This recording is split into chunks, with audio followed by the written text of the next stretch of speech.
Friends video लंबा हो रहा है और लगभग बहुत लंबा वीडियो चला जाएगा, तो हम लोग क्या करेंगे, देखो मेन क्वेश्चन होता है क्या, समझाने का, है ना।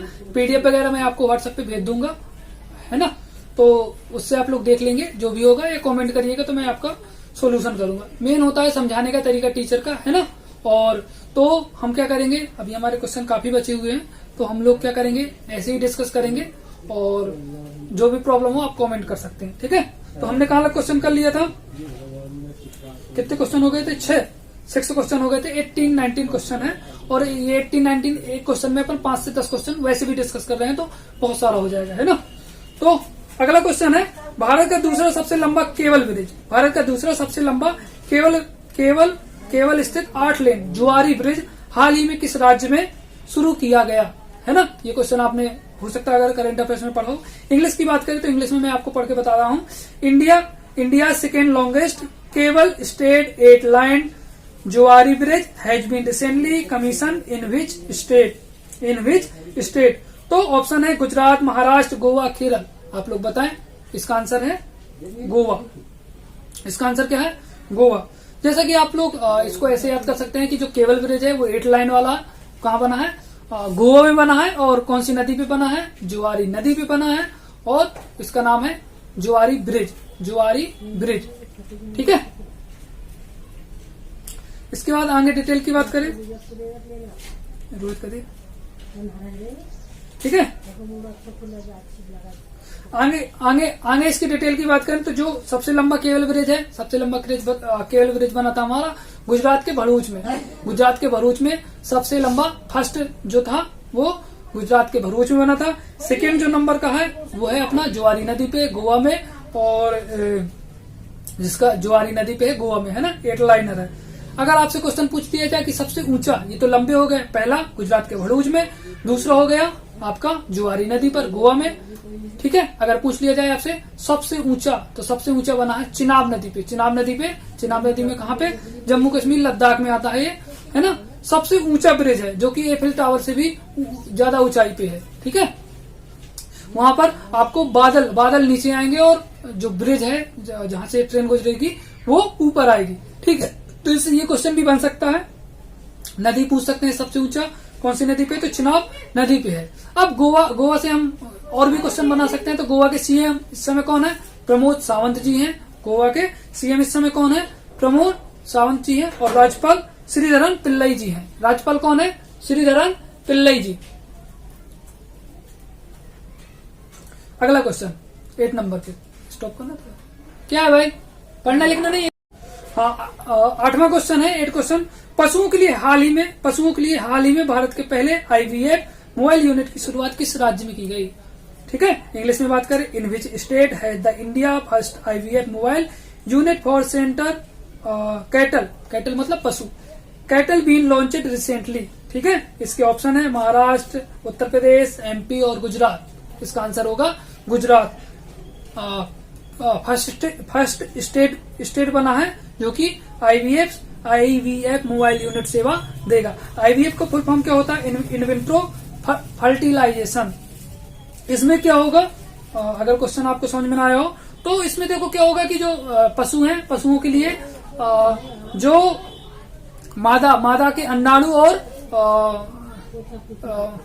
पुरुष के शुक्राणु को मिला के उनका फर्टिलाइजेशन होगा। और फर्टिलाइजेशन के बाद ये 24 आवर तक लैब में रखा जाएगा, और फिर जब वो फर्टिलाइजेशन की प्रक्रिया पूरी हो जाएगी तो मादा के गर्भ में उसको किया जाएगा और वो फिर पूरी प्रोसेस हो जाएगी, ठीक है। तो ये एक बहुत बड़ी बात है। आईवीएफ मतलब इन विट्रो फर्टिलाइजेशन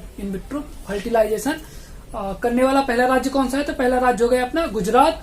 इसके अलावा क्वेश्चन ये भी आ सकता है कि पशुओं की जो संख्या है, पशुओं की संख्या में फर्स्ट, सेकंड, थर्ड नंबर पे कौन सा राज्य है, तो पहला है हमारा यूपी, दूसरा महाराष्ट्र और तीसरा एमपी। सॉरी, पहला है अपना यूपी, दूसरा राजस्थान और तीसरा एमपी। पहला यूपी, दूसरा राजस्थान और तीसरा एमपी है। अगला क्वेश्चन लेते हैं, भारतीय राष्ट्रीय अभिलेखागार किस मंत्रालय के अधीन कार्य करता है। इंग्लिश में, under which ministry does the national archives of India work. Option ले लीजिए आप, ministry of sport, home ministry, ministry of culture मतलब संस्कृति मंत्रालय, मिनिस्ट्री ऑफ टूरिज्म मतलब संस्कृति वो पर्यटन मंत्रालय। ठीक है, इसका जो सही आंसर है संस्कृति मंत्रालय है। ये अभी हाल ही में क्यों चर्चा में रहा, इसकी जरूरत क्यों पड़ गई, तो अभी क्या है कि जो हमारे युद्ध हुए थे 1962, 1965, 1971 और हरित क्रांति, इससे संबंधित जो रिकॉर्ड थे, जो भी जानकारियां थी, वे अभिलेखाकार जो मंत्रालय है, नेशनल आर्चिव्स मंत्रालय है, उसने क्या किया है, संस्कृति मंत्रालय, ये किस मंत्रालय के अंतर्गत आता है, कल्चरल डिपार्टमेंट के अंतर्गत आता है, मिनिस्ट्री ऑफ कल्चर के अंतर्गत आता है। इनसे जब जानकारी मांगी गई तो इन्होंने कहा कि हमारे पास इससे संबंधित जो डॉक्यूमेंट है वो कुछ भी डॉक्यूमेंट नहीं है, तो इसके कारण ये चर्चा में है, क्वेश्चन पूछा जा सकता है, तो आप लोग इसका आंसर आसानी से दे सकते हैं। इसकी जो स्थापना है वो 1891 में कहाँ पे हुई थी, कोलकाता। कहाँ पे इसकी स्थापना हुई थी, 1891 में कोलकाता में हुई थी। इसकी स्थापना किसने की थी, लॉन्सडाउन ने। इसकी स्थापना किसने की थी, लॉन्सडाउन ने, लॉर्ड लॉन्सडाउन थे। अगला क्वेश्चन की ओर चलते हैं। 10वां, वाइब्रेंट विलेज प्रोग्राम का मुख्य उद्देश्य क्या है। इंग्लिश में बात करें तो what is the main objective of the vibrant village. संरक्षित क्षेत्रों के निकट, ऑप्शन है संरक्षित क्षेत्रों के निकट गांवों का विकास, development of village near protected area, आकांक्षी जिला कार्यक्रम के अंतर्गत आने वाले गांवों का विकास, नक्सल प्रभावित जिलों में गांवों का विकास, भारत की सीमा में सटे बुनियादी गांवों का विकास, development of village in affected district, है ना। तो इसका जो आंसर होगा वो डी नंबर पे होगा, भारत की सीमा से तटे गांवों में बुनियादी ढांचों का विकास। देखो आप लोगों को ये भी जानकारी होगी, इसका जो आंसर मैंने बता दिया।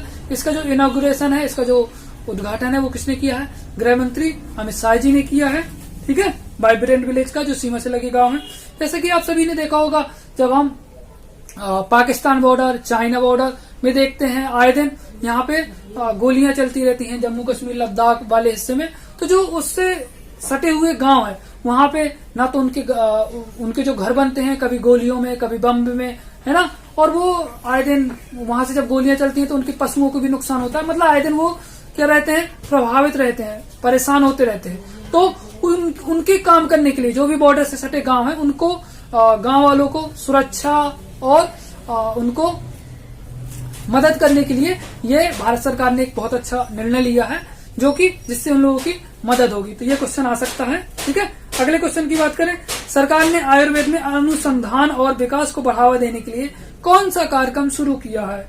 विच program has been launch the government to promote research and development in Ayurveda. Option है स्मार्ट, START। तो इसका जो आंसर है मैं आपको डायरेक्ट बताता हूँ, स्मार्ट है। ठीक है, स्मार्ट आयुर्वेदा के विकास के लिए, आयुर्वेद में अनुसंधान और विकास को बढ़ावा देने के लिए अभी स्मार्ट कार्यक्रम लॉन्च किया गया है। स्मार्ट का फुल फॉर्म की बात करें तो स्कोप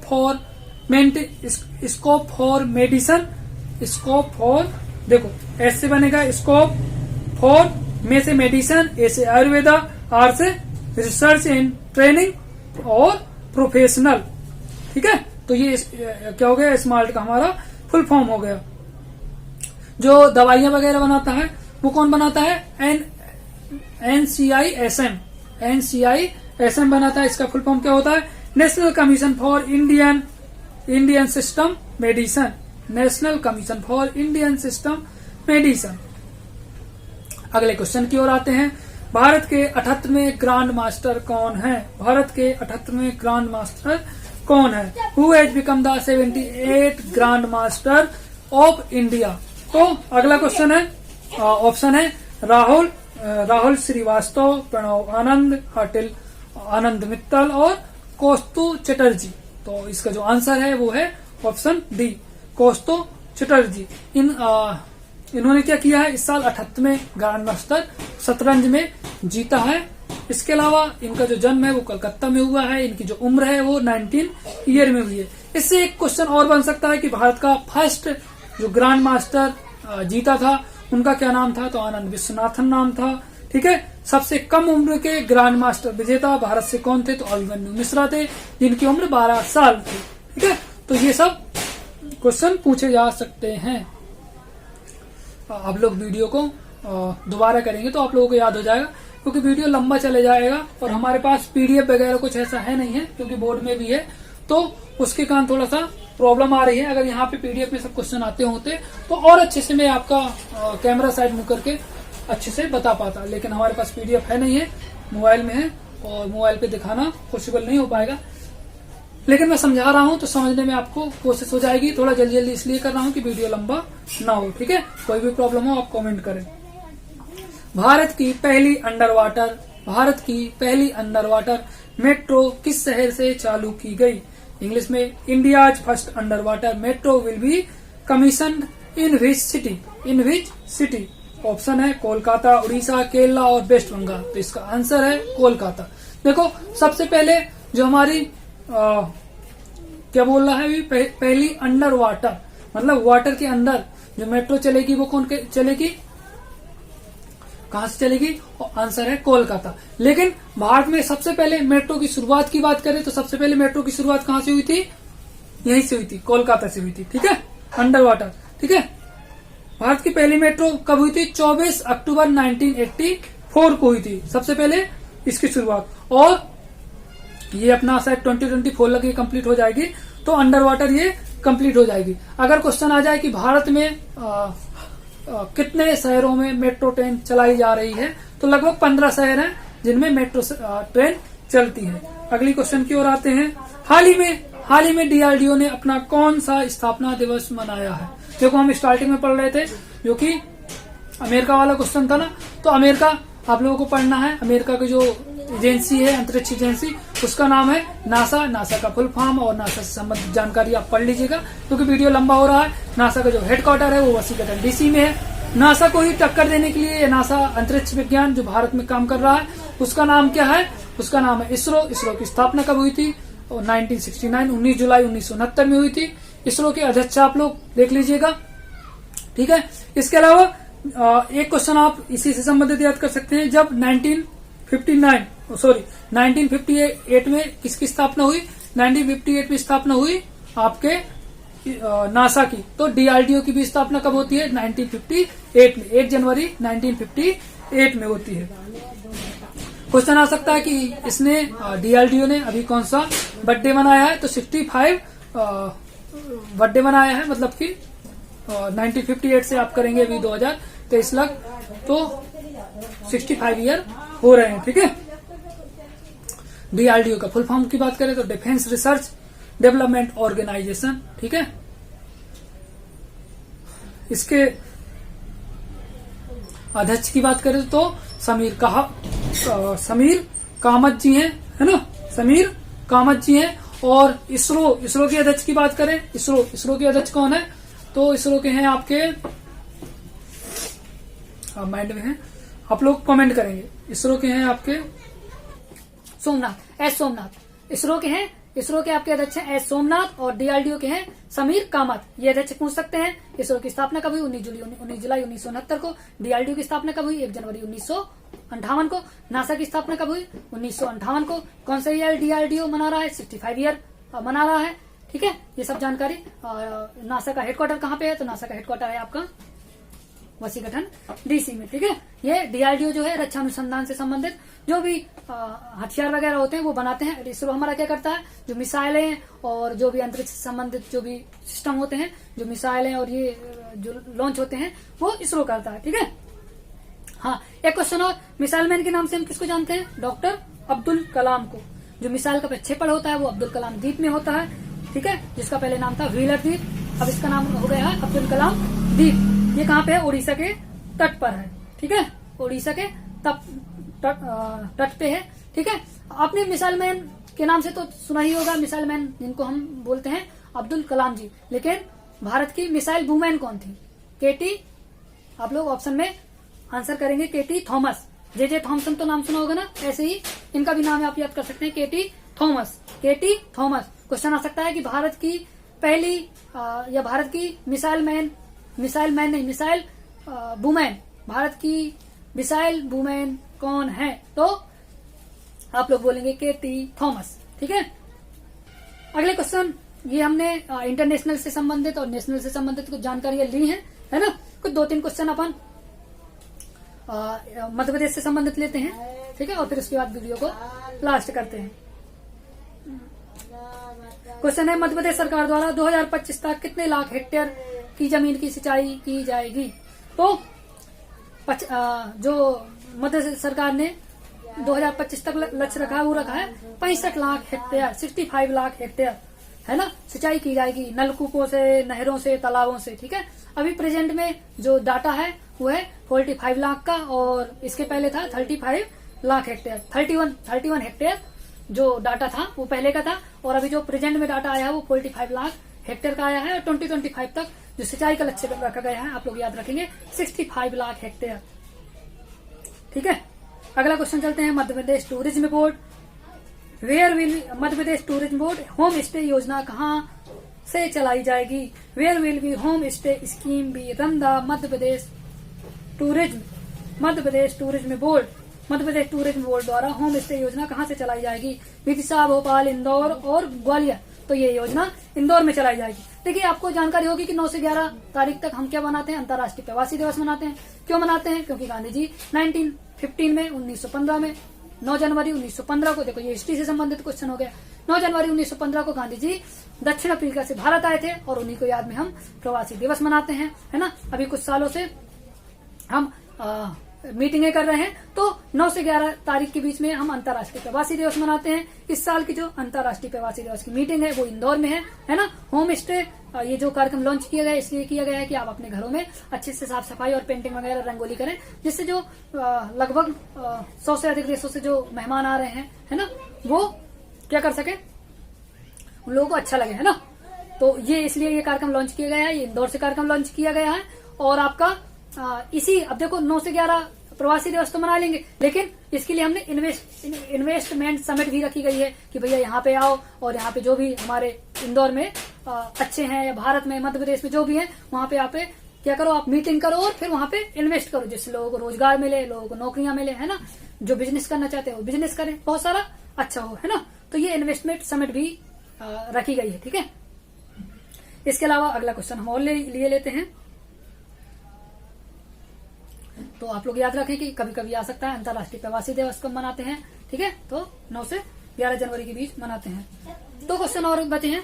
प्रज्ञा सिंह का संबंध किस खेल से है? वो जो भोपाल से होंगे उनके माइंड में आ गया होगा प्रज्ञा सिंह ठाकुर। तो प्रज्ञा सिंह ठाकुर हमारे भोपाल में क्या है, सांसद है।